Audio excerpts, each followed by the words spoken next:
Oke, sambil menunggu mulai, kami sudah membuka polling. Mungkin teman-teman yang udah hadir boleh mengisi pollingnya, supaya kita tahu nih, sebenarnya ekspektasi teman-temannya apa sih. Dan lebih mengenal juga untuk teman-teman semuanya.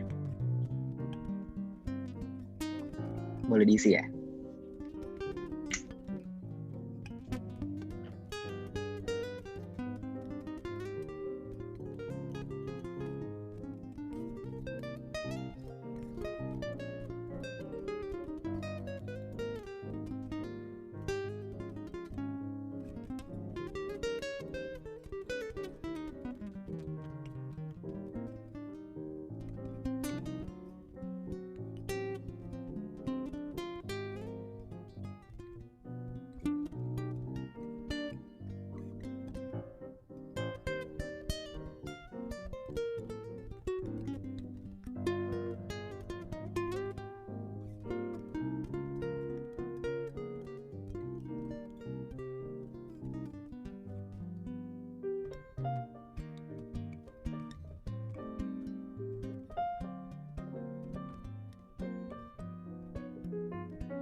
Oke, halo semua.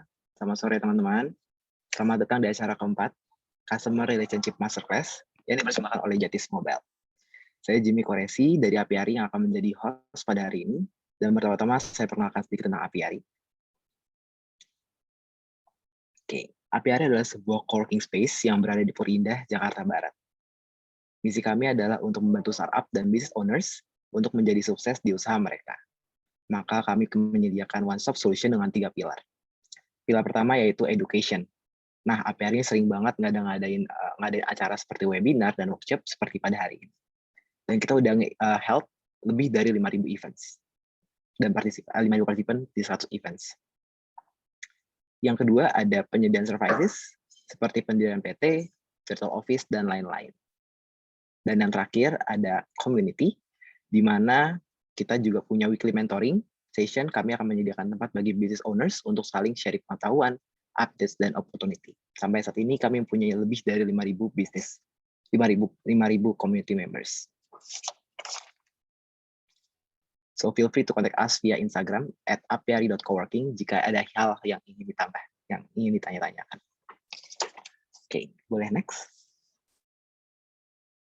This masterclass is presented by Jatis Mobile, our partner. Oke, mungkin saya akan mengenalkan sedikit tentang Jatis Mobile. So, Jatis is a digital communication and distribution company yang sudah berada di Indonesia 18 tahun nih. Lebih dari 5.000 corporate clients di berbagai macam industri dari financial services, communication, retail, otomotif, dan lain-lain. Jatis memiliki berbagai communication produk dari omnichannel marketing dan customer service dashboard bernama Coaster dan chatbot bernama Coral. Jatis juga business solution provider Facebook dan WhatsApp pertama di Indonesia. Wah, keren banget partner kita ini. Oke, sebelum kita mulai, kita sudah membuat survei polling, boleh diisi dulu surveinya supaya kita lebih mengerti teman-teman di sini dan kita juga bisa personalize nih materinya. Oke, sambil mengisi, at any moment in this presentation, apabila ada yang mau ditanyakan, feel free to ask on the chat box, karena ini kita interaktif panel talk ya, jadi kayak santai aja kita tanya-tanya dan nanti akan dijawab di sesi Q&A. Oke. Di event ini kita bakal bahas best strategies to maintain your customer loyalty. Kita akan belajar nih gimana cara membuat pelanggan Anda senang sehingga mereka setia menjadi pelanggan Anda. Kita punya speaker yang hebat-hebat pada hari ini. Ada Mas Mardiansyah Putra selaku Head of Business Growth at Kada. Selamat sore, Mas. Sore, Jimmy. Oke, apa kabar, Mas? Sehat, Mas? Baik, sehat selalu. Wah. Oke, bagus. Wah, sehat nih, Mas Mardi. Iya Oke, dong. thank you Mas Mardi. Oke, yang kedua nggak kalah hebat, kita punya Mbak Dina Putri Hamadani selaku Associate GM of B2B Account Management and Partnership at Jatis Mobile. Selamat sore Mbak. Halo, selamat sore Mas Jimmy. Selamat sore semuanya. Oke, sehat kan Mbak? Baik Mas, sehat. Oke, baik. Oke, dan kami juga punya special guest di akhir nanti, makanya teman-teman tonton sampai akhir supaya kita bisa tahu nih siapa sih special guest-nya pada hari ini. Oke, kita boleh masuk ke sesi pertama oleh Mas Mardi dari TADA. Dipersilakan Mas. Thank you, Jim. Selamat sore teman-teman semua. Saya manggil teman-teman ya biar akrab gitu ya. Dan saya mungkin sharing experience ya. Jadi bukan not necessarily saya tahu semuanya segala macam, tapi ini dari experience kita dari TADA gitu ya, ataupun experience pribadi saya ketika melakukan CRM gitu. Oke, saya coba share screen dulu ya.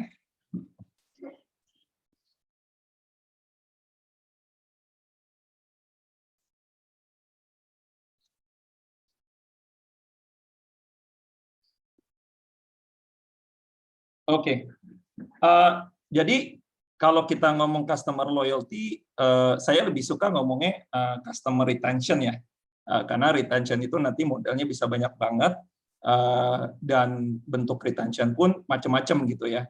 Tapi saya mau kelihatan pinter dulu dikit nih depan teman-teman gitu ya. Jadi ada dua source itu, satu dari Bain & Company, yang kedua itu dari Harvard Business Review. Pada dasarnya mereka sih bilang dari artikel mereka atau dari jurnal mereka, kalau kita bisa increase customer retention 5% aja, itu bisa meningkatkan company profitability sampai 75%. Kenapa itu bisa terjadi? Karena kalau kita ngomong retention, itu ada incremental dalam recency, ada incremental dalam frekuensi, dan ada incremental dalam monetary ataupun spending. Itu sebabnya kenapa naik 5% aja, itu bisa membantu customer company's profitability up to 75%. Yang kedua, memang ini selalu dari brand ya. Ketika kita ngomong marketing, ada customer acquisition dan ada customer retention. Dengan segala effort yang sudah dilakukan brand dalam melakukan customer acquisition, terkadang brand juga suka lupa bagaimana untuk meretain customer itu biar nggak pindah ke brand yang lain atau bikin customer-nya atau konsumennya lebih stick lagi kepada brand itu sendiri. Dan menurut HBR, Harvard Business Review, itu ternyata untuk akuisisi pun cost-nya bisa jauh lebih mahal dibandingkan melakukan retention, which is dari mereka bilang 5-25 kali lebih mahal daripada melakukan customer retention. Nah, kalau retention begitu penting, sebenarnya apa sih yang kita perlu tahu gitu ya? Saya sih baginya ada 3 hal ya. Satu, siapa sih customer kita? Kalau kita ngomong siapa customer kita tuh turunannya banyak sekali ya. Entah gender, birth date, tinggal di mana, tingginya berapa, udah berkeluarga atau belum, punya anak atau tidak gitu ya. Karena kalau kita ngomong ke baby product itu kan jadi penting gitu ya. Anaknya ada berapa, laki atau perempuan anaknya. Those kind of thing will be very important untuk mengetahui siapa customer kita. Yang kedua adalah kita ngomong transaction behavior. Mardi itu sukanya barang diskonan nggak sih, belinya di online atau offline, atau ternyata beli sukanya banyak di marketplace gitu ya. Belinya tiap hari apa aja, oh ternyata Mardi weekend buyer, tapi kalau istrinya misalnya weekdays buyer. Yang ketiga sebenarnya adalah bagaimana customer journey itu terjadi. Mungkin kalau kita ngomong customer journey itu sangat very strong relevansinya dengan misalnya e-commerce ya, atau marketplace. Kalau kita masuk ke webnya mereka, visit, kita stay berapa lama di sana, kita klik tombol yang mana, kita masuk page yang mana, kita drop ada di mana. Nah, nanti dari customer journey itu, brand bisa menentukan strateginya bagaimana dia untuk meretain customer itu sendiri. Baik itu sifatnya nanti retargeting atau remarketing, ataupun sifatnya nanti upsell dan cross-sell ketika customer itu berhasil check out dalam melakukan customer melakukan pembelian di sifatnya online ataupun marketplace. Begitu. Nah, kalau kita ngomong retention, saya tuh suka pakai kata namanya jobs to be done. Sebenarnya retention customers jobs to be done-nya itu seperti apa sih? Nah, jadi kalau teman-teman lihat yang di sebelah kiri gini kan biasanya tugas brand itu atau marketing cari new customer, kita ngomong acquiring gitu ya. Tapi bisa jadi dari yang kita reach misalnya 100 orang, ternyata customer yang customer yang baru tuh yang datang mungkin cuma 10 orang, 20 orang, dan ternyata sebagian besar yang balik lagi ke brand kita, melakukan transaksi di brand kita, karena melihat iklan kita tuh bisa jadi adalah sebenarnya existing customer. Orang yang udah lama pakai produk kita, orang yang udah lama pakai service kita, tapi mungkin mereka nggak terekspos dengan media-media yang ada, atau dengan promosi, ataupun dengan konten-konten yang ada, tapi ketika mereka kena lagi, mereka akhirnya datang. Gitu ya. Nah, di sini makanya pentingnya adalah peranan existing customer. Kenapa? Karena mereka kalau udah mau beli pertama kali ke kita, artinya kan mereka udah put trust ke kita kan ya. Mereka percaya dengan produk kita, mereka suka dengan harganya, mereka suka dengan servisnya, mereka suka dengan UI UX.com kita, mereka suka dengan offer yang ada, mereka suka dengan journey yang mereka alami, dan lain sebagainya, dan lain sebagainya. Nah, biasanya kalau kita ngomong retention, itu jobs to be-nya ada dua by the end of the day kalau kita ngomong bisnis ya.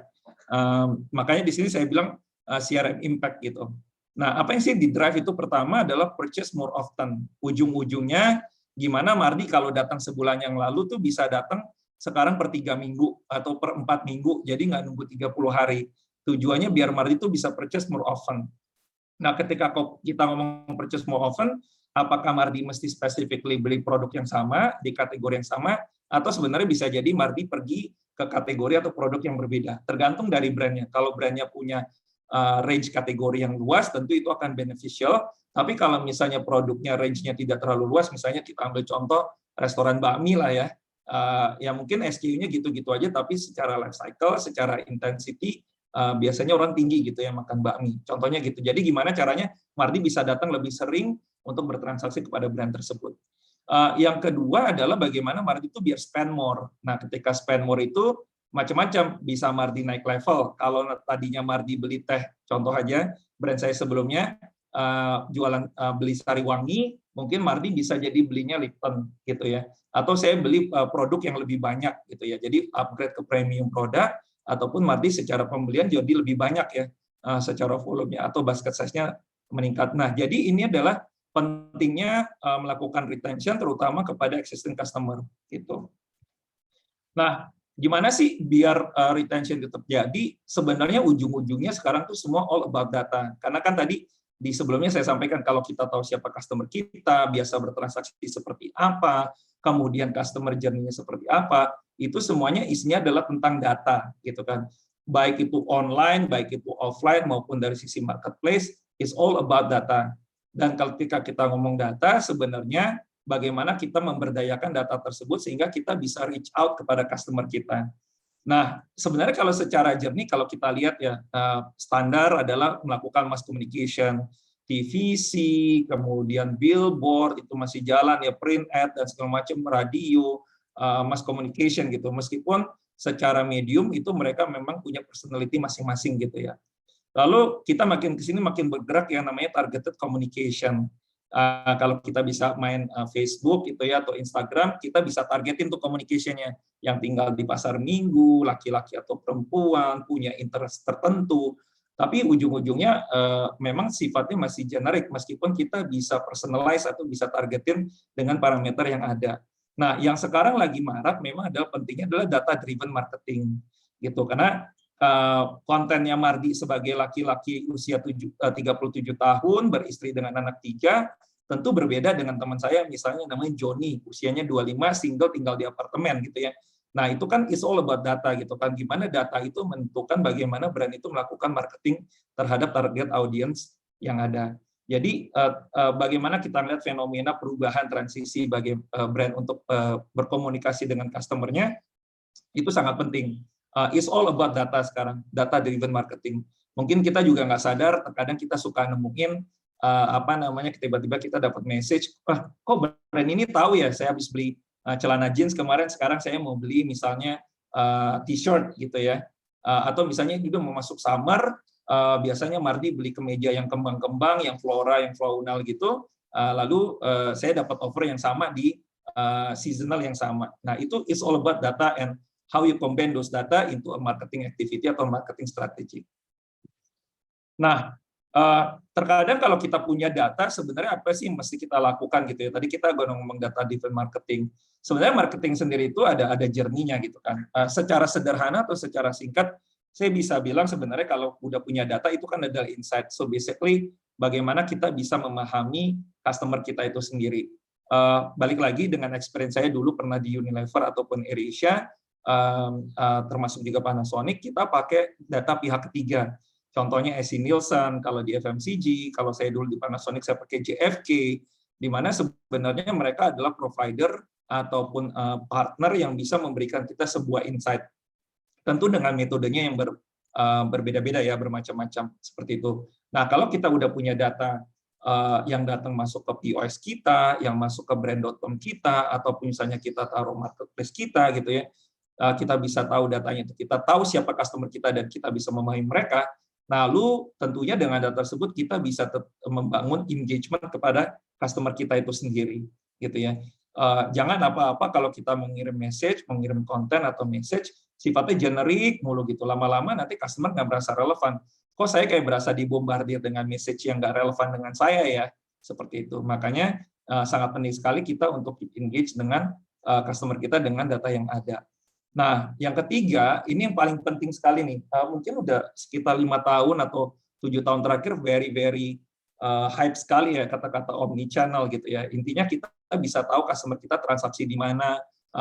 Misalnya, oh Mardi kalau weekend malas suka keluar rumah, makanya dia transaksinya adalah di toko fisik. Tapi ternyata kalau weekdays, ternyata Mardi tuh jarang nih transaksi di toko, tapi lebih suka lewat e-commerce-nya atau lewat marketplace-nya. Jadi brand perlu tahu si customer ini biasa transaksi di mana sih, ada interaksi nggak sih satu channel dengan channel yang lain. Nah, itu adalah hal yang menjadi kritikal. Kenapa? Karena biasanya brand itu memiliki strategi yang berbeda bagi yang berjalan di omnichannel ya. Bagaimana mereka taruh pricing strategi di offline dan di online, bagaimana mereka melakukan campaign sama promotionnya, sehingga kalau kita tahu bagaimana customer ini berinteraksi dengan brand tersebut di channel yang mana, maka itu akan menjadi hal yang sangat kritikal. Lastly, tentunya kalau udah kita tahu ini semua, bagaimana brand itu membangun relationship. Nah, bentuk relationship itu nanti ada saya jelasin di belakang, kira-kira apa aja sih yang memungkinkan atau yang paling mahfum lah di Indonesia ketika membangun sebuah relationship dengan si customer-nya itu sendiri. Lagi-lagi, centerpiece of information-nya itu adalah namanya data, gitu ya. Makanya retention itu is all about capture information, the customer data, transaction behavior, and touch point. Kurang lebih seperti itu. Nah, biasanya ketika kita melakukan dari data-data itu, tujuannya kan bagaimana marketing itu bisa bercampaign ya, berpromosi, menyampaikan message. Makanya sebenarnya ada 4 parameter yang paling penting, yaitu bagaimana brand itu menentukan target audiensnya, kemudian bagaimana brand itu menentukan kontennya, seperti apa, A/B testing, banyak sekali kata-kata ini sering diucapkan gitu ya. Lalu kemudian bagaimana ketika sudah tahu audiens yang tepat, udah punya konten yang tepat, kita menggunakan channel. Channel itu apa sih?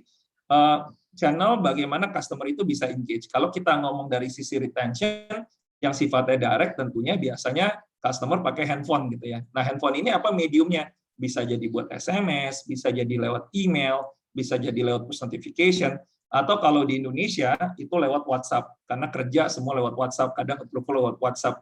Bisa dibilang WhatsApp adalah channel atau medium yang powerful ya di Indonesia, seperti itu. Dan kita juga melihat brand-brand di luar sana udah mulai banyak WhatsApp verified-nya, dan mereka bisa melakukan banyak hal dalam melakukan berbagai macam activity-nya atau campaign mereka. Dan tentunya bagaimana itu dikirim di waktu yang tepat. Idenya apa sih? It's all about how you can change your customer behavior ya. Dari insight-nya kita tahu apa sih yang mempengaruhi Mardi untuk beli kopi. Kemudian bagaimana untuk kita merubah, oh Mardi tadinya beli kopi A menjadi kopi B yang lebih mahal.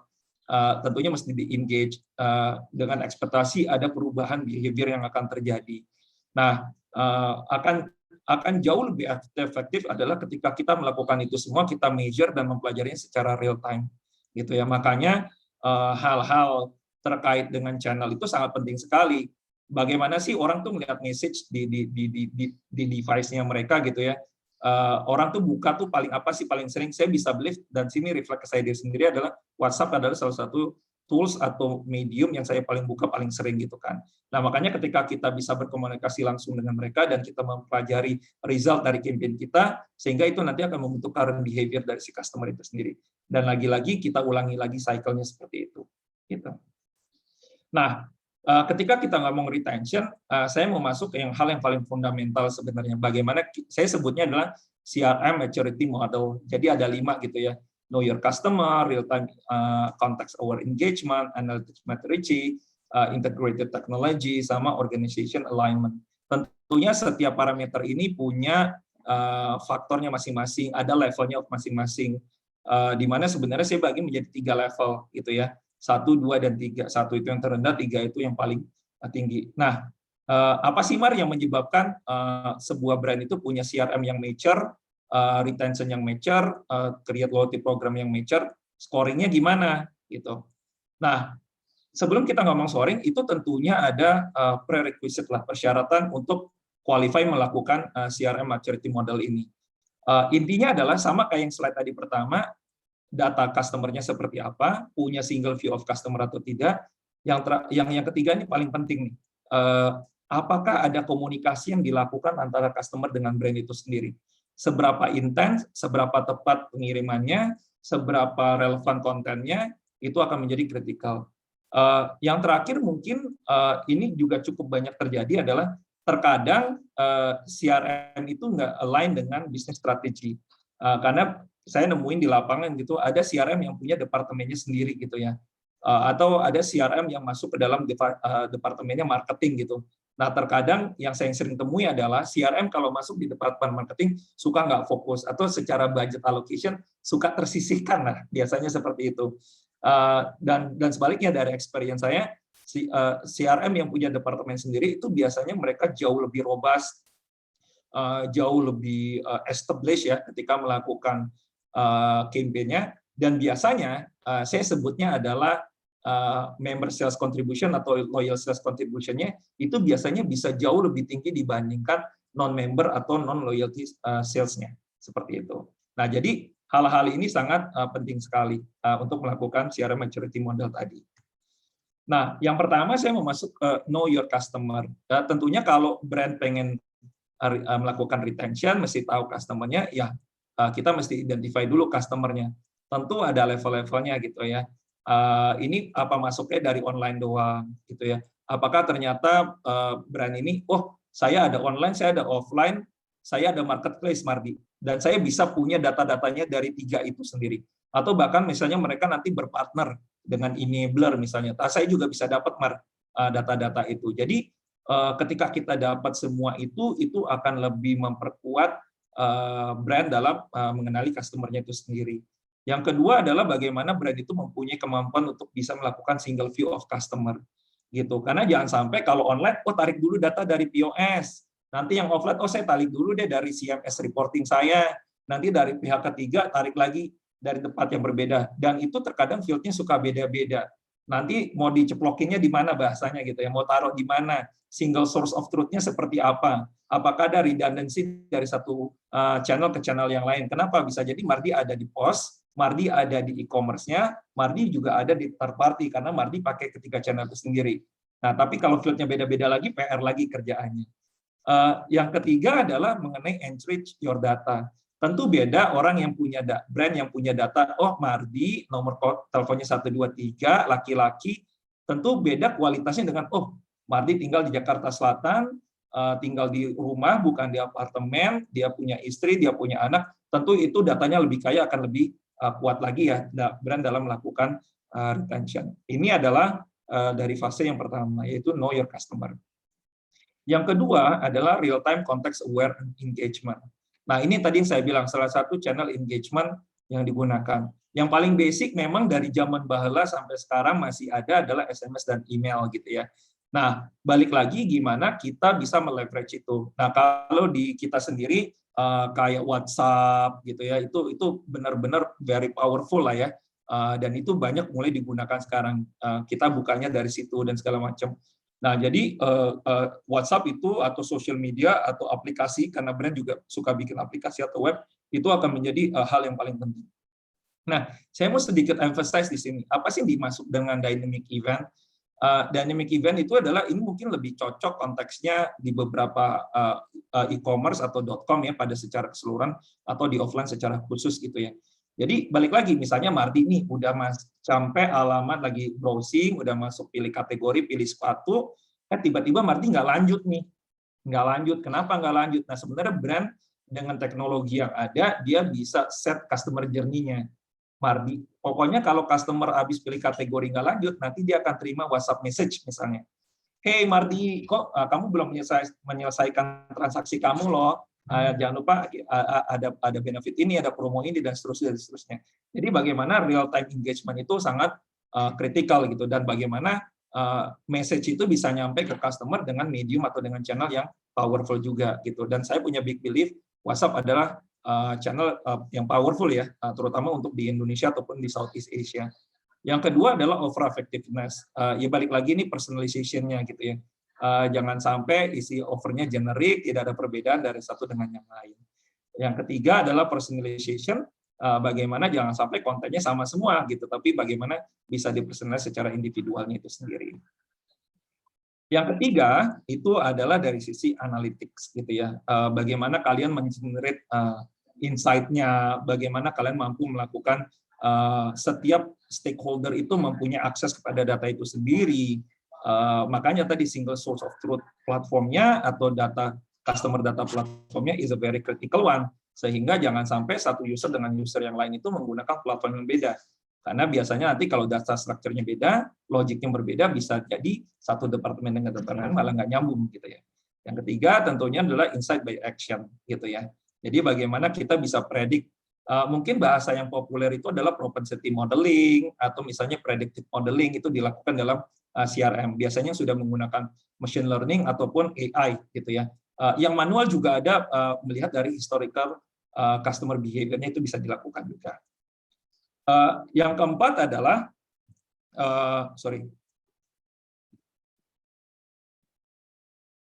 yang keempat adalah bagaimana integrated teknologinya itu terjadi gitu ya. Ketika kita ngomong integrated teknologi, bagaimana kita data capture-nya masih manual atau enggak, masih pakai paper atau enggak, masih mencatat manual atau enggak gitu ya. Jadi ini sangat penting sekali. Lalu bagaimana tadi kita melakukan campaign execution, gimana itu dilakukan secara masif, terstruktur gitu ya, tapi juga bisa segmented target audience-nya seperti itu, dan dieksekusinya secara mudah gitu ya. Lalu bagaimana juga memiliki tadi omnichannel CRM-nya, apakah ini standalone system ataukah sebenarnya real time integrated system berkomunikasi dengan sistem yang lain, misalnya CRM dengan POS, CRM dengan ERP, ERP dengan POS dan seterusnya dan seterusnya. Oke. Nah, yang kelima adalah dari sisi organization alignment gitu. Jadi paling penting sekali bagaimana functional alignment-nya itu terjadi. CRM-nya tuh low priority atau high priority atau business priority. Kemudian bagaimana strategic alignment-nya di antara satu departemen dengan yang lain, dengan marketingnya, dengan bisnisnya, atau dengan vendor alignment-nya. Misalnya CRM vendornya, dengan communication vendornya, dengan payment gateway vendornya, itu bagaimana itu terintegrasi satu sama lainnya. Nah, secara umum kalau kita ngomong retention itu mungkin bisa dibagi dua ya. Cashback-nya masuk, uangnya kembali, enak. Ya, jadi retention itu ada dua ya. Secara garis besar mungkin loyalty atau paid membership atau subscription. Nah, kalau loyalty sendiri mungkin yang paling mafhum di Indonesia adalah point atau stamp system. Di luar juga demikian gitu ya. Biasanya kenapa sih dilakukan point of stamp? Ini sebenarnya sebagai insentif. Tujuannya itu sebenarnya brand pengen mapping transaction mereka dengan customer-nya. Jadi mereka tuh bisa tahu customer behavior-nya. Kemudian kalau untuk juga dilakukan di Indonesia banyak sekali dilakukan adalah e-voucher gitu ya. Kenapa? Ini untuk men-trigger immediate transaction. Kita dikirim promo code, kita dikirim e-voucher oleh brand-brand kesukaan kita, biar kita segera menggunakannya, biar ada engagement-nya. Bisa jadi itu dalam bentuk community base atau engagement activities dan lain sebagainya. Yang kedua adalah paid membership atau subscription, gitu ya. Mungkin yang paling populer ini adalah Amazon Prime di US ya, gitu. Itu paling populer. Di Indonesia sendiri juga ada kayak Gojek sama Grab juga subscription, atau Netflix itu juga bentuknya subscription.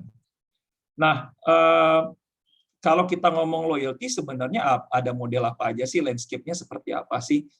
biasalah point based atau stem based, very straightforward, menggunakan by spending, ada juga yang pakai SKU, ada juga yang pakai tiering atau leveling, kombinasi antara SKU dengan point based, ada juga yang berdasarkan dengan milestone. Tentunya setiap setup ini berbeda-beda ya, industri cocok yang mana, kategori mana yang cocok dengan melakukan ini balik lagi nanti dilihat. Kalau life cycle-nya cepat gitu kayak F&B, produk range-nya juga nggak terlalu banyak, poin bisa cocok. Tapi kalau dia misalnya kategorinya banyak sekali, produk marginnya beda-beda, itu misalnya ke department store, mungkin SKU based cocok. Atau misalnya based on milestone gitu ya, kayak anak-anak gitu. Anak-anak kan ya sekali lewat aja gitu ya, usia 2 tahun ya baju usia 2 tahun, habis itu nggak kepake lagi. Jadi hal ini bisa dikombinasikan gitu ya. Nah, kalau kita ngomong juga dari sisi loyalty, apa sih kriteria ketika kita melakukan tiering? Ini standar lah, piramid lah ya. Semakin ke atas tentu semakin sedikit, biasanya based on experience, engagement, point, spending, interaction terhadap brand itu sendiri, sehingga kriteria itu bisa dilakukan. Tapi yang pengen saya highlight terutama adalah bagaimana loyalty program itu bisa mendatangkan extra sales dari point redemption-nya. Banyak brand atau marketing berpikir point redemption itu jadi cost. Wah, sayang nih poin saya kepake nih jadi cost saya, padahal kebalik. Semakin poin itu digunakan, experience customer itu kan bagus kan. Jadi mereka akan lebih semangat lagi onboard dari program itu sendiri.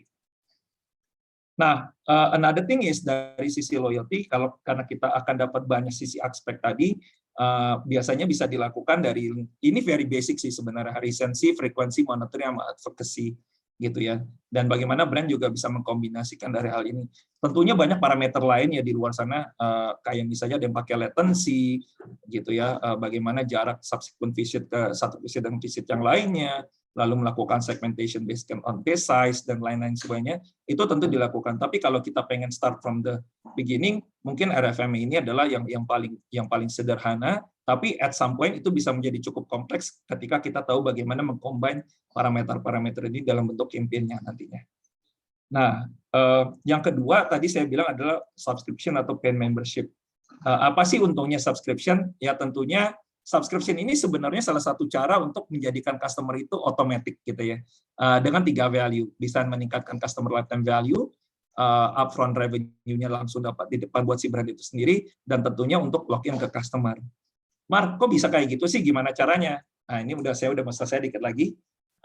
Intinya sih ada satu case tadi yang saya pengen share. Jadi ini Korean Barbecue, mereka punya 25 outlet di Jawa gitu ya. Programnya apa? Customer disuruh bayar 200.000 atau 150.000 per tahun. Nanti dapat buy one get one setiap hari, tapi berlaku hanya untuk dagingnya doang, makanannya doang. Nah, ketika kita lihat misalnya ya case tadinya, rata-rata customer-nya itu spending 328.000, datangnya 1 kali dalam per quarter. Ketika dijalankan subscription, impact-nya luar biasa. Spending-nya menaik, kemudian visit-nya juga naik sampai 5 kali lipat. Gitu. Kenapa ini bisa terjadi? Karena orang Indonesia tuh ogah rugi, atau secara umum lah. Ketika dia tahu, gue udah invest nih 200.000 setahun, masa gue nggak pakai sih voucher gue nggak gunakan voucher gue. Akhirnya apa? Impulsif behavior-nya tuh datang. Nah, tadinya udah biasa makan daging sirloin, dia pindah jadi wagyu. Gitu. Nah, ini adalah salah satu bentuk case study dari subscription. Makanya di sini bilang customer-nya di login, yang tadinya datang sekali jadi 5 kali. Upfront revenue, sekarang customer mesti bayar 200.000 per tahun di depan. Ya. Kemudian increase lifetime value, ya iyalah, udah datang lebih sering, spending-nya juga lebih banyak. Nah, ini adalah impact dari subscription. Nah, lastly dari saya adalah ini adalah salah satu contoh case study yang very powerful, Amazon Prime. Jadi Amazon Prime itu di artikel baru-baru ini Jeff Bezos bilang Amazon Prime subscriber-nya itu udah nyampe 200 juta worldwide subscriber. Apa sih benefitnya?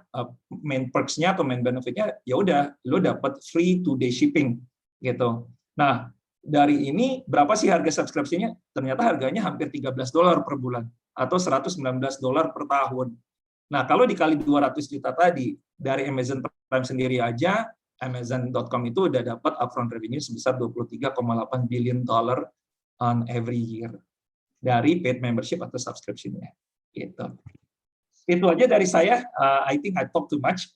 Mudah-mudahan ini bisa ngasih insight buat teman-teman, baik dari persiapannya, what can be done, dan tentu dari 25 menit ini masih banyak kali ya kekurangannya. Jadi feel free untuk nanya nanti di Q&A session. Thank you. Jimmy, I'm done. Over to you. Thank you so much, Mas Mardi. Wah, padat banget ya materinya ya. Mantap sekali.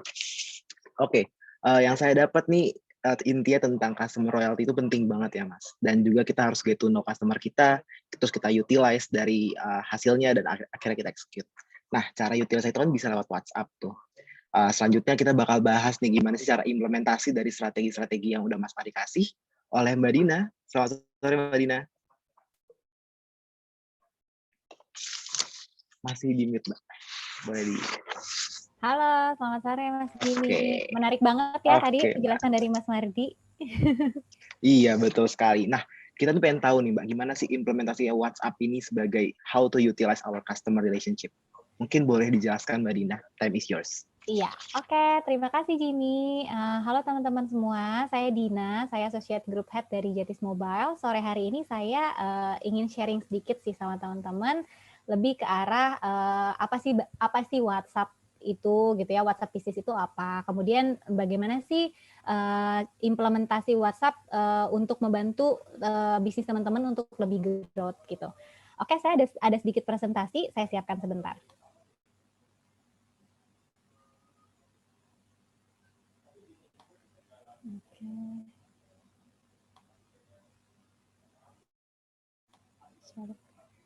Mas Jimmy, aku nggak bisa share screen.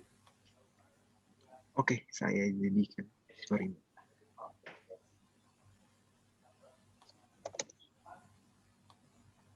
Oke. Udah jadi co-host, Mbak. Ya, thank you.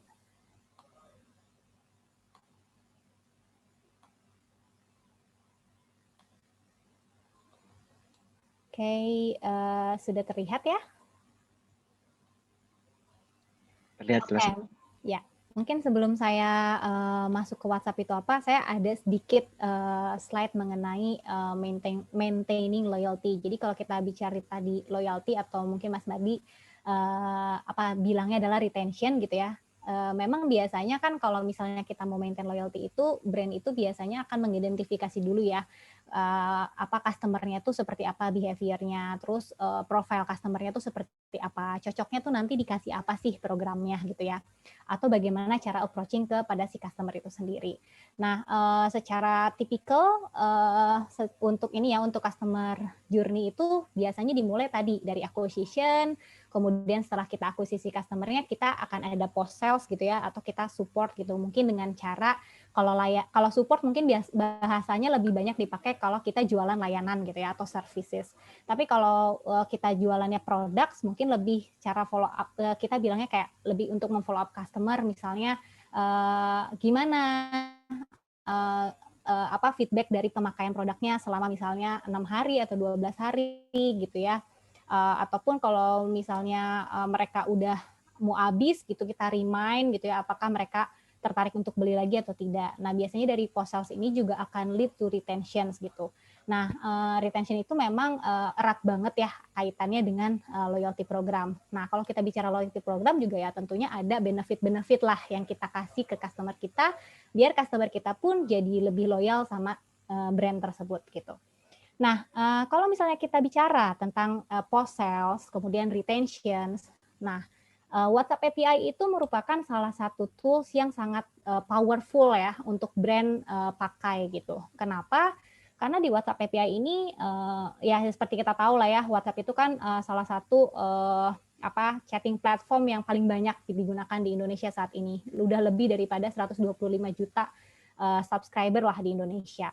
Nah, selain itu dengan kita menggunakan WhatsApp API, kita pun juga bisa kayak customize solusi yang ingin digunakan oleh si brand tersebut gitu dengan menyesuaikan behavior dari customer-nya. Contohnya, saya pengen mulai untuk mengotomasi conversation-nya. Nah, kita bisa masukkan tuh chatbot. Dengan kita ada chatbot, maka secara conversation bisa jadi lebih besar gitu, lebih banyak customer yang bisa kita jawabin tuh pertanyaannya. Nah, chatbot pun juga kan banyak ya, bisa dari mulai yang basic kayak keyword based, ataupun juga kita bisa yang chatbot pintar yang pakai AI gitu.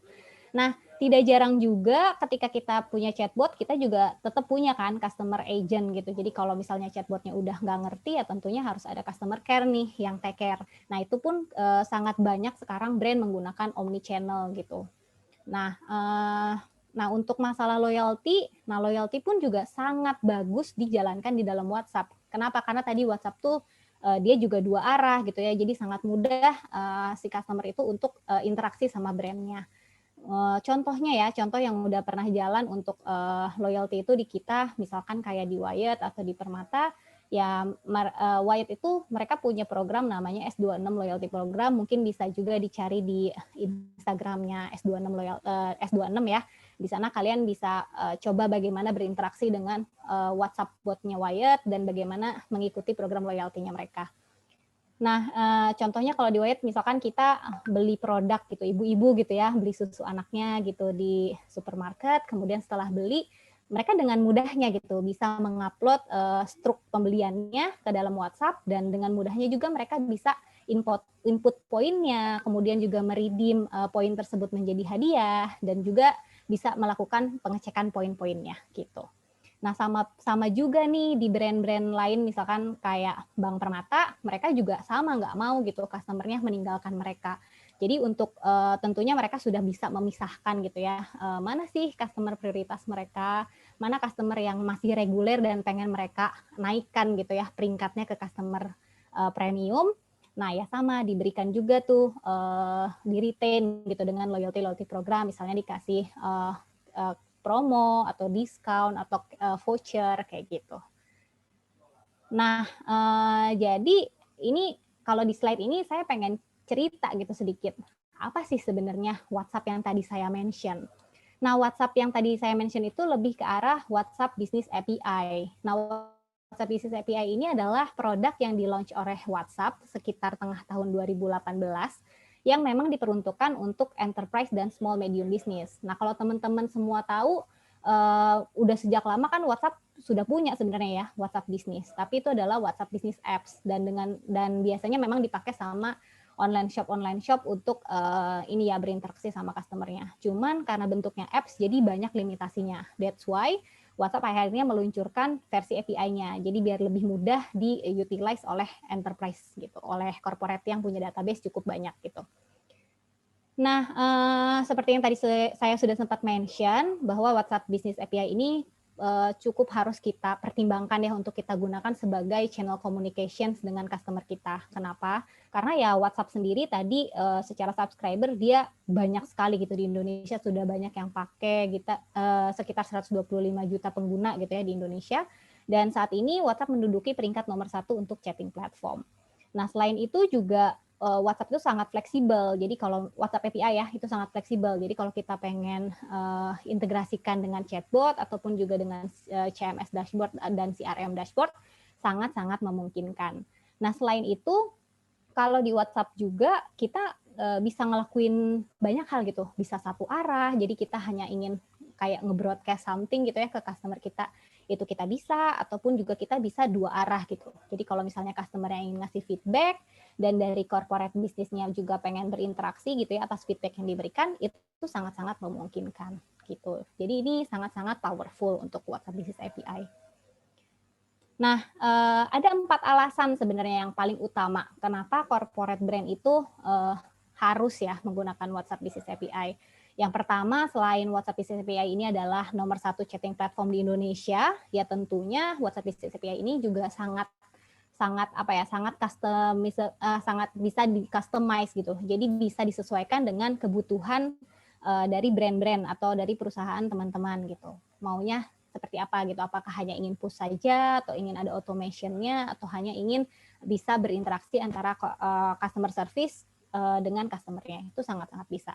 Nah, kalau kita menginginkan juga bisa lebih scalable gitu ya dalam hal berinteraksi dengan customer kita, jadi kita bisa lebih cepat, lebih efisien, lebih efektif dalam menjawab inquiry yang datang dari customer kita, ataupun juga kita bisa mengenable untuk transactions. Nah, WhatsApp ini adalah jawabannya.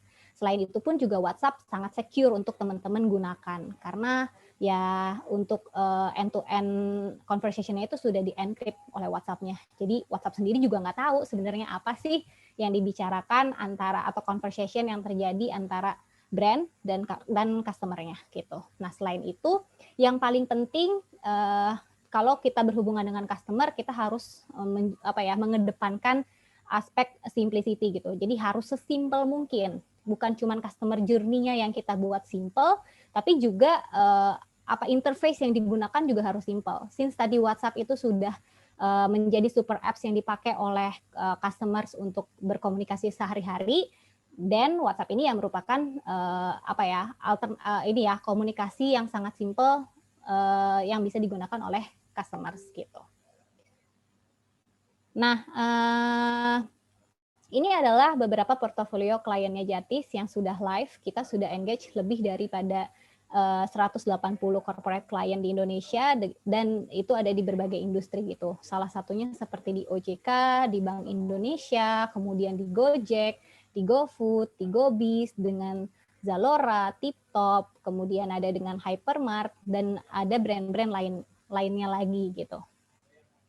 Nah, mungkin saya juga pengen share sedikit ya terkait dengan dengan success story gitu yang pernah atau brand yang sudah menggunakan WhatsApp.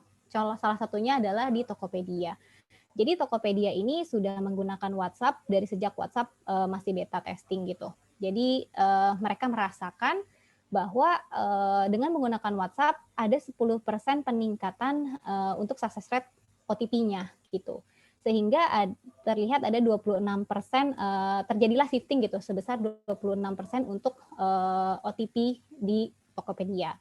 Dan mereka pun melihat ada 58% peningkatan dalam delivery rate. Jadi 58% lebih tinggi gitu delivery rate-nya compared to conventional tools, which is adalah SMS. Nah, selain itu ada juga success rate dari BCA. Jadi kalau untuk BCA sendiri, mereka itu coba ada campaign, mereka menjalankan sebuah campaign untuk car loan. Jadi dari hasil campaign itu, mereka menggunakan 2 tools gitu saat untuk campaign car loan ini. Ada mereka menggunakan Facebook Ads, Click to WhatsApp, dan juga mereka kan menggunakan WhatsApp Business API. Dari campaign itu didapati bahwa ada 43% peningkatan atau traffic gitu ya yang datang ke websitenya mereka, dan mereka melihat ada peningkatan 5 kali dari secara conversation yang untuk yang car loan mereka gitu. Nah, dan untuk leads-nya pun ada peningkatan sebesar 23%. Jadi BCA bisa melihat bahwa WhatsApp ini sangat powerful untuk campaign-nya mereka jika dibandingkan dengan campaign-campaign mereka yang lain yang dijalankan tanpa menggunakan WhatsApp. Begitu, itu adalah sedikit success story ya terkait dengan penggunaan WhatsApp. Nah, hari ini pun juga kita mau menunjukkan gitu ya langsung bagaimana WhatsApp Business API ini bisa mentransformasikan salah satu top e-commerce fashion di Indonesia, yaitu Zalora. Nah, hari ini udah kedatangan nih rekan kita dari Zalora. Halo Mbak Feni.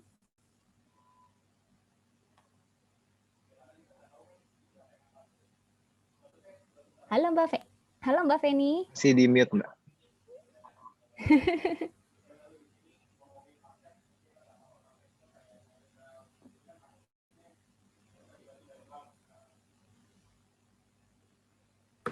Halo, sorry.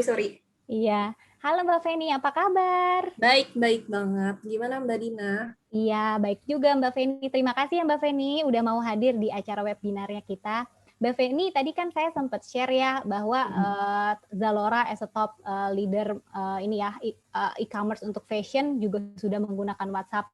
Boleh dong Mbak Feni di-share sama teman-teman kita di sini apa sih kenapa sih Zalora milih WhatsApp sebagai salah satu channel communications-nya? Terus apa sih impact yang Zalora rasakan setelah Zalora mengimplementasi WhatsApp Business API ini? Silahkan Mbak Feni, boleh loh perkenalan dulu juga ya.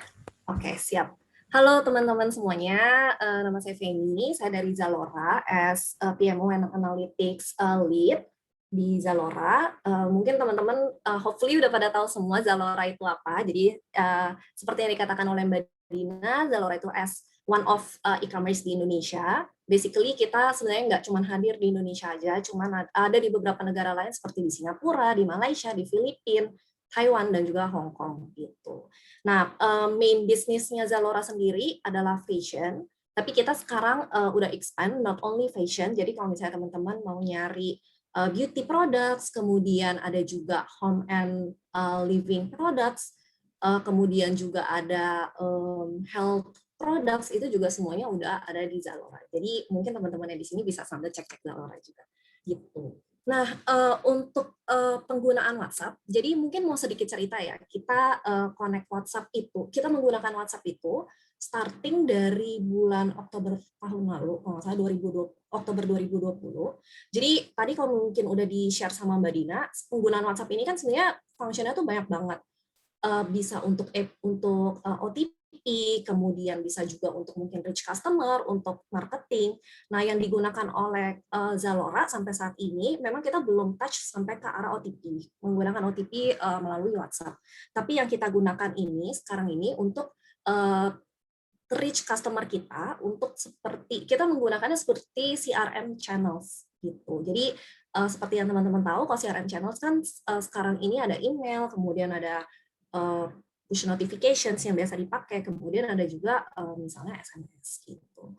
Nah, kita menggunakan WhatsApp ini dan kita merasakan, wow, WhatsApp ini tuh sangat-sangat efektif banget loh. Gitu.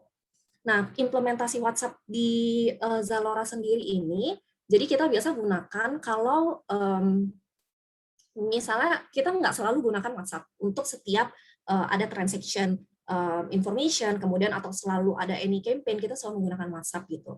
Jadi kita biasanya untuk ini kayak campaign-campaign tertentu, dan biasa kalau misalnya kita udah tahu nih, oh kita lagi mau nge-hit customer tertentu, biasa kita akan menggunakan WhatsApp gitu. Nah, terutama di WhatsApp ini kita fill the gap customer life cycle yang misalnya miss. Kalau misalnya gini, teman-teman bayangin kalau pakai push notification sama email, itu kan nggak semua customer itu mungkin masih subscribe, ataupun mungkin masih punya aplikasi kalian. Jadi sometimes kita tuh punya nih data-data customer kita yang udah lama-lama, tapi udah nggak pernah belanja. Nah, kita nggak bisa ngarepin mereka itu dapat information-nya itu dari push notifications gitu. Karena yang kita tahu ya memang push notifications itu cenderung mungkin lebih murah ya, sama email. Tapi kita nggak bisa ngarepin mereka bisa get the info, karena belum tentu, siapa tahu mereka udah memorinya udah habis, udah uninstall. Atau mungkin mereka udah unsubscribe karena ngerasa, aduh jenuh nih, kayak dapat banyak email transaction, email information dari berbagai e-commerce, atau mungkin dari berbagai perusahaan gitu. Jadi WhatsApp ini sangat powerful sekali, karena sebagai yang tadi udah diceritain juga sama Mbak Dina, pengguna WhatsApp di Indonesia itu udah banyak banget.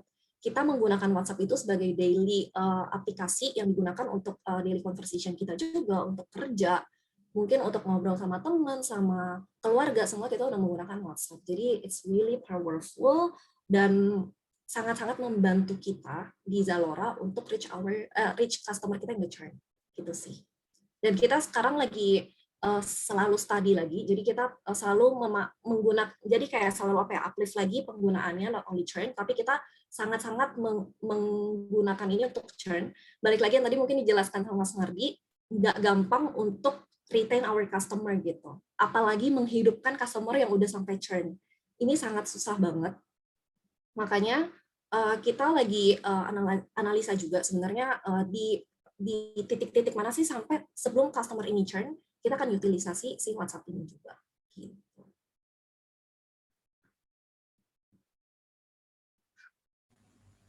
Oke, Mbak Feni, thank you. Mbak Feni, mungkin ada juga nggak sih yang bisa di-share gitu sama kita semua, kayak apa ya, kayak berapa persen sih peningkatannya dibandingkan gitu ya? Pasti kan Zalora kayak tadi Mas Mardi juga sempat bilang kan pasti ada A, ada B gitu ya, tes A, tes B. Nah itu bisa nggak sih dikasih info ke kita gitu, berapa persen sih peningkatannya ketika kalian menggunakan WhatsApp sebagai channel untuk campaign? Oke.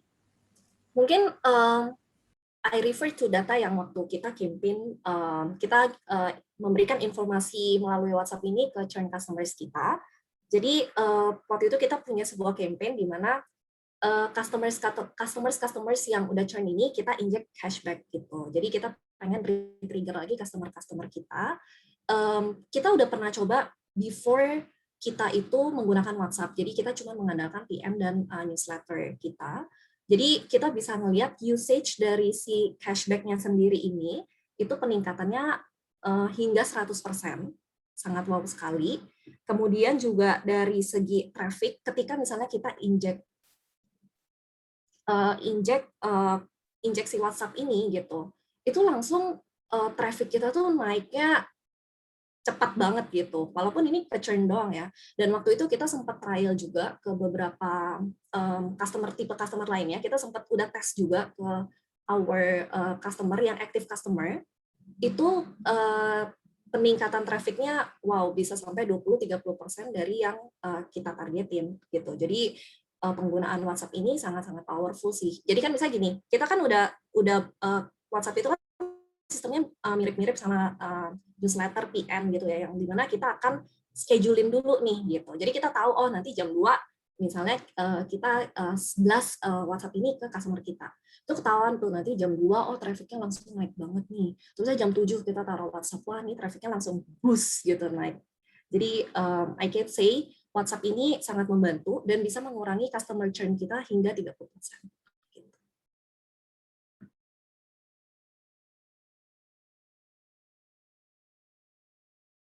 Wah, bagus banget ya Mbak. Berarti si WhatsApp ini bisa sangat membantu Zalora sampai tadi bisa yang churn aja bisa sampai 30% gitu ya penurunannya gitu. Kira-kira Mas Jimmy gimana, ada yang mau ditanyain lagi kah ke teman-teman dari Zalora? Baik, wah keren banget. Berarti kita bisa ngomong ini good case practice Zalora ya. Berarti WhatsApp ini benar-benar efektif di Zalora. Oke, nah untuk teman-teman di sini kalau mau usahanya mau semaju Zalora nih, mungkin bisa dipergunakan cara yang sama. Betul nggak Mbak? Betul dong. Thank you ya Mbak Feni udah sharing untuk experience-nya. Tapi jangan kemana-mana Mbak, karena kita masih bakal ada sesi selanjutnya nanti sama Mas Jimmy. Oke. Kalau begitu kita masuk ke sesi tanya jawab. Mungkin di sini ada pertanyaan.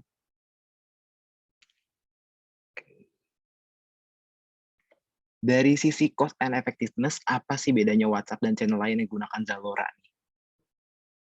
Dari SMS mungkin, email. Oke. Kalau secara cost, to be honest sebenarnya kalau dibilang murah banget, murah banget, enggak. Mungkin kalau comparing sama PN sama NL as I said before, jadi dibilang murah banget tuh jujur ada cost-nya, tapi sebanding sama apa yang kita dapat sebenarnya gitu. Tapi kalau misalnya kalian bandingin sama SMS itu kan per tahun ini kenaikannya itu tinggi banget, kalau nggak salah naik 30%. Jadi harganya itu memang per SMS dibandingin WhatsApp itu udah jauh lebih mahal SMS. Terus kalau misalnya kalian tahu juga SMS itu kan limited banget karakternya. While kalau misalnya di WhatsApp kita tuh bisa lebih panjang, kemudian kita bisa kirim media juga. Means kalau misalnya kalian ada foto atau mungkin video itu kalian bisa sisipin juga di message kalian itu. Kemudian juga di WhatsApp bagusnya kita kan tahu kalau di WhatsApp itu bisa fitur bold-in kayak message tertentu gitu ya. Jadi itu cukup bikin customer oh kalau misalnya dia kayak merasa panjang banget message-nya gitu. Ya udah kita bisa kayak bold-in kata-kata inti yang emang kita mau sampaikan ke customer kita gitu. Jadi in terms of cost balik lagi relatif kalau misalnya dibandingin sama SMS sekarang I can say SMS lebih mahal gitu. Tapi kalau misalnya dibandingin sama PN sama newsletter ya memang PN dan newsletter masih lebih murah gitu sih. Tapi sebenarnya sangat patut untuk dicoba banget sih WhatsApp ini karena kita juga nggak tahu ternyata WhatsApp se-powerful ini loh di Indonesia. Oke, thank you sekali Mbak Feni. Ada pertanyaan lagi. Ini dari Pak Edwin. Kira-kira ada nggak sih any idea atau suggestion to retain customer sustainably without relying on insectification too much?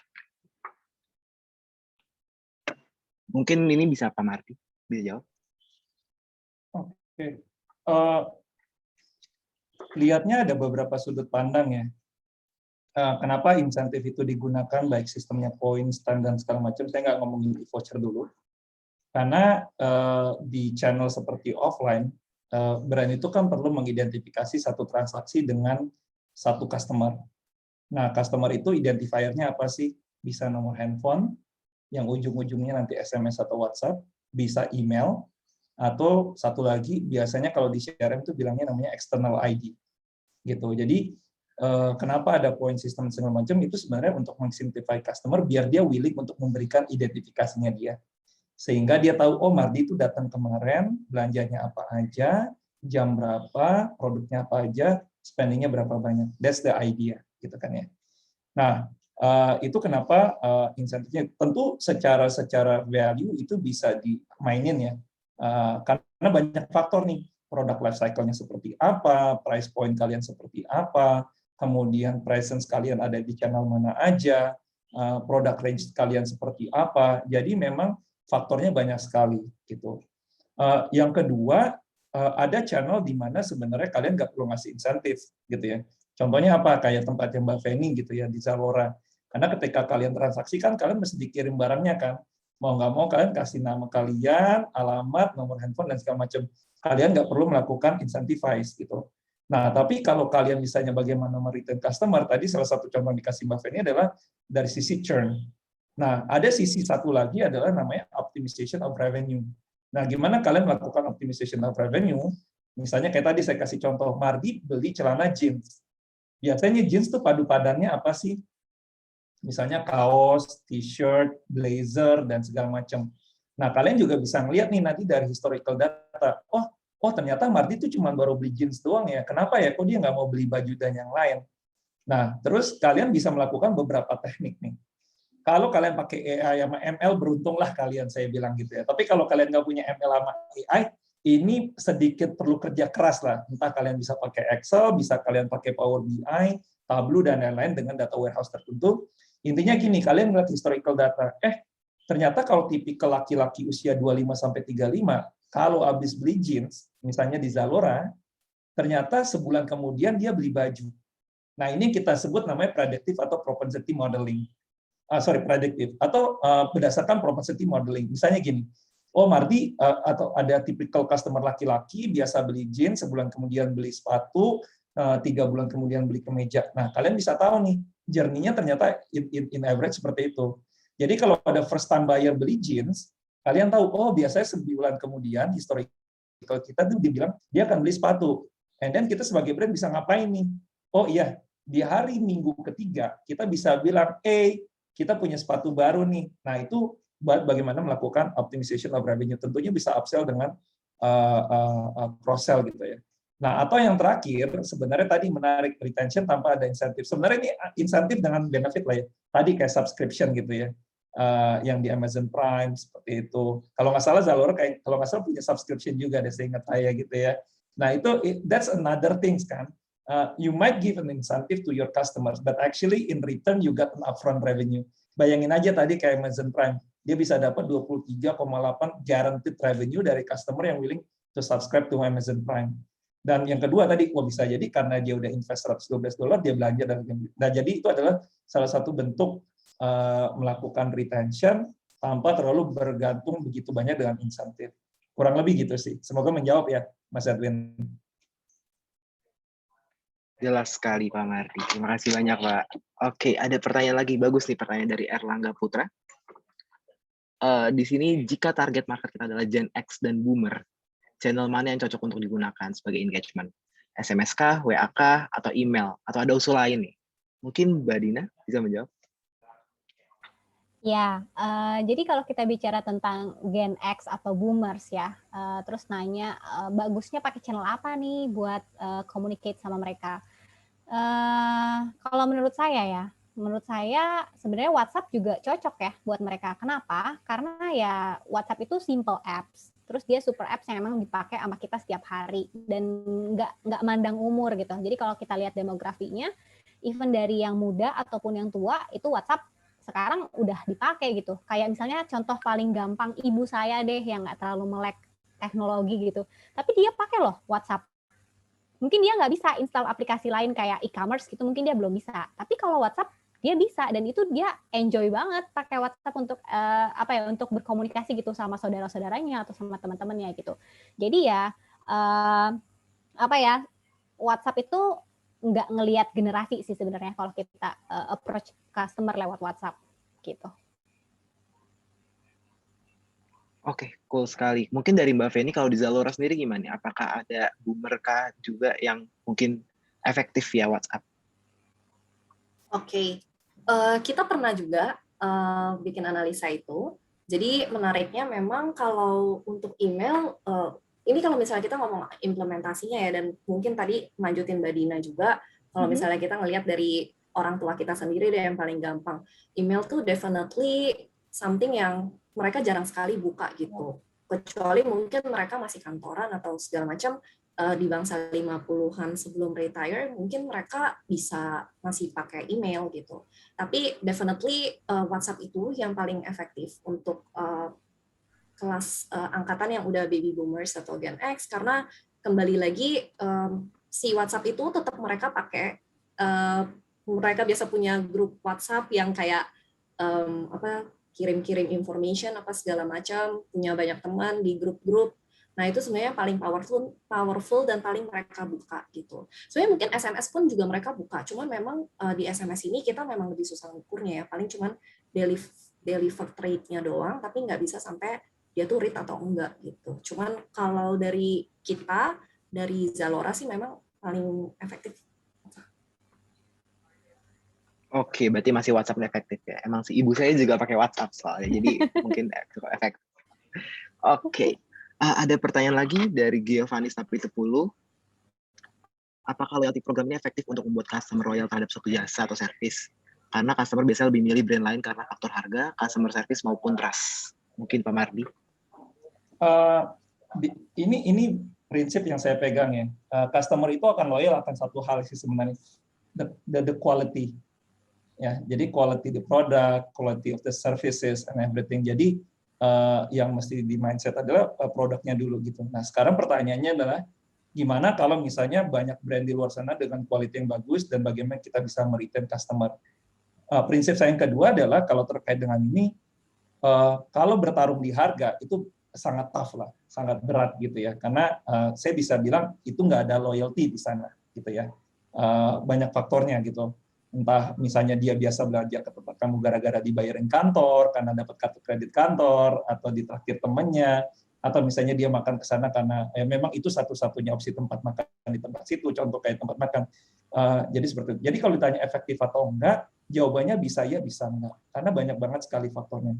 Kalau kalian hanya men-treat loyalty program sebagai insentif, sebagai poin, ibaratnya tanda kutipnya lucu-lucuan lah ya, biar keren dan segala macam, itu nggak bakal works gitu.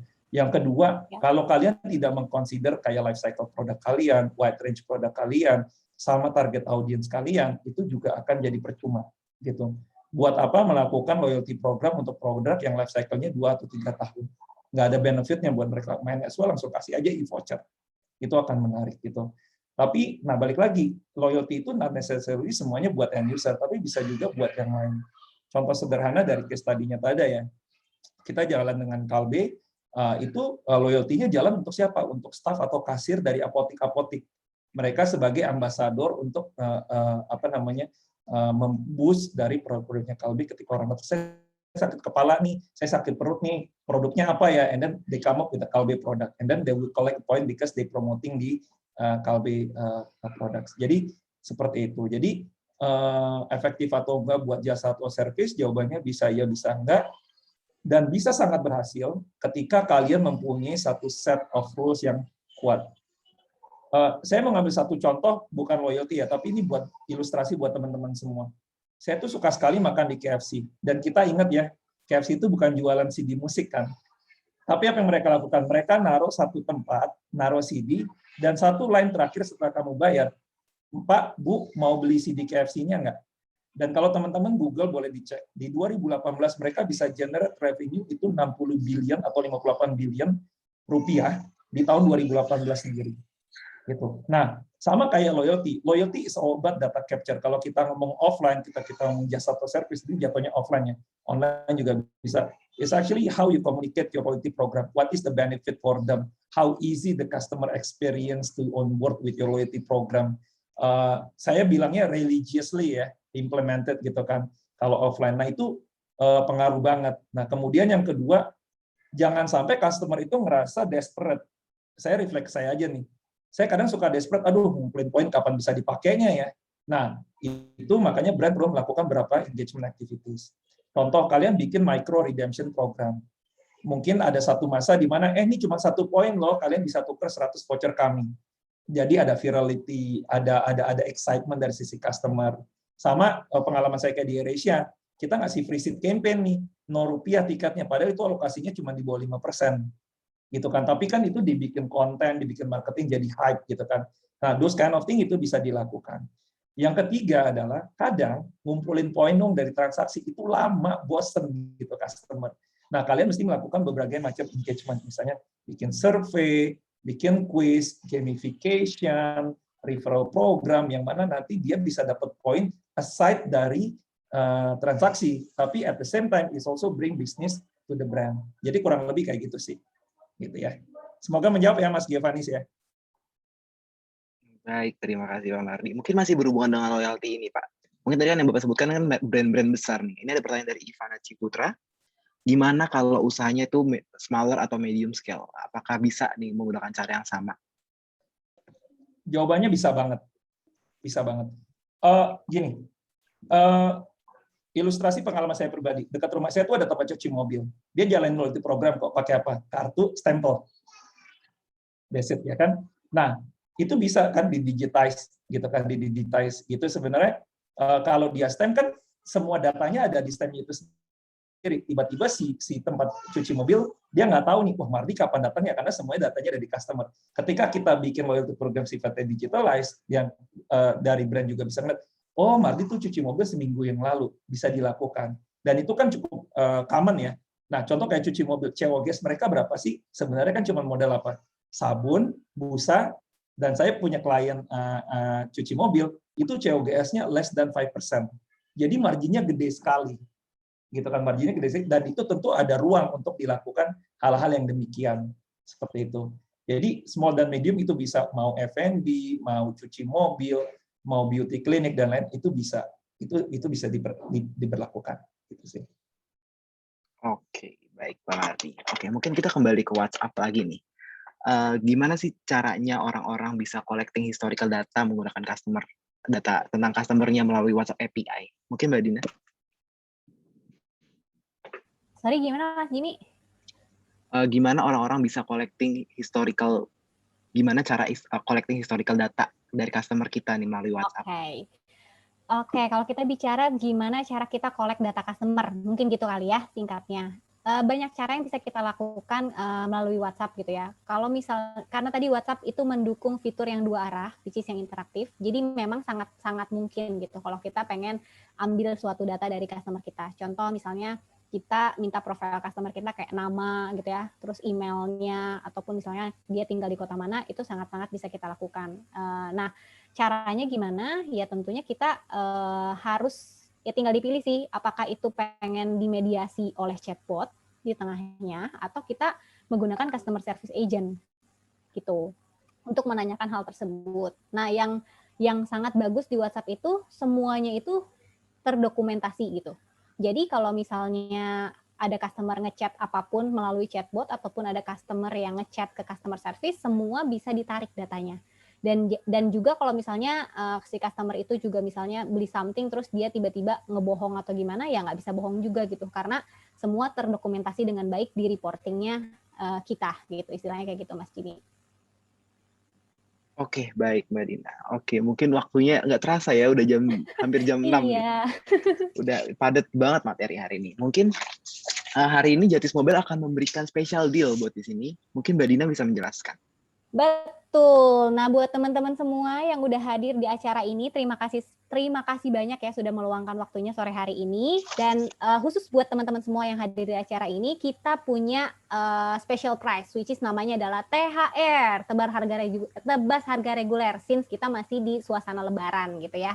Jadi kalau teman-teman on board melalui event ini gitu ya, atau after event ini, nah teman-teman akan dapatkan banyak diskon gitu. Ada diskon 45% untuk push notifications-nya, terus juga kita ada gratis biaya setup, kemudian juga ada ada promo untuk maintenance-nya. Nah, teman-teman cuman tinggal dan juga ada ini loh, kalian bisa dapetin Samsung A52 dengan onboard secepatnya ke kita. Ini hanya untuk 5 corporate pertama. Jadi siapa cepat dia dapat. Jangan lupa kontak ke tim sales-nya Jatis ya segera. Thank you. Oke, ya betul. Terima kasih banyak Mbak Dina. Oke, kalau misalnya ada yang mau nanya-nanya, boleh nih langsung ke Jatis buat ningkatin usahanya. Oke, terima kasih banyak untuk hari ini Pak Mardi, Mbak Dina, dan Mbak Feni. Sungguh terhormat saya di Apiari bisa mendatangkan Mbak dan Mas di sini. Sebelum kami menutup acaranya, saya mau launch survei nih untuk feedback kami ke depannya. Boleh dibuka surveinya. Oke. Polling. Oke, sambil teman-teman isi survei, saya juga mau sharing tentang upcoming event Apiari. Nah, besok kita ada how to use WhatsApp for marketing and CRM. Karena kita udah bahas strategi nih, besok kita bakal bahas how to use WhatsApp nih. Gimana sih caranya menggunakan WhatsApp secara teknikal buat nge-imboost si CRM kita. Yang kedua, kita ada Digital First Conference. Ini conference digital. Dan di sana kami akan bawakan speaker yang keren-keren banget. Ada dari Microsoft, Tokopedia, Gojek, dan lain-lain. Dan kita bakal sharing nih soal gimana sih digital transformation itu mempengaruhi bisnis kita. Dan gimana di masa depan digital itu bisa nge-boost bisnis kita lebih maju lagi. Dan untuk teman-teman semua yang ada di sini, kita spesial memberikan diskon 10% dengan kode DFC10. Boleh langsung dicek di website Apiari atau di Instagram Apiari Conference. Jika ada pertanyaan dari teman-teman, bisa ditanyakan di email kami, event@apiari.id. Mungkin itu saja dari saya hari ini. Terima kasih banyak sekali lagi Mbak Dina, Mbak Feni, dan Pak Mardi. Sampai jumpa di lain kesempatan. Terima kasih untuk teman-teman yang sudah setia sampai akhir. Oke, selamat weekend. Hampir weekend. Terima kasih semuanya. Thank Terima you. kasih semuanya. Have a nice day. Selamat sore. Bye. Thank you, Mas Mardi. Thank you semuanya. Bye. Bye.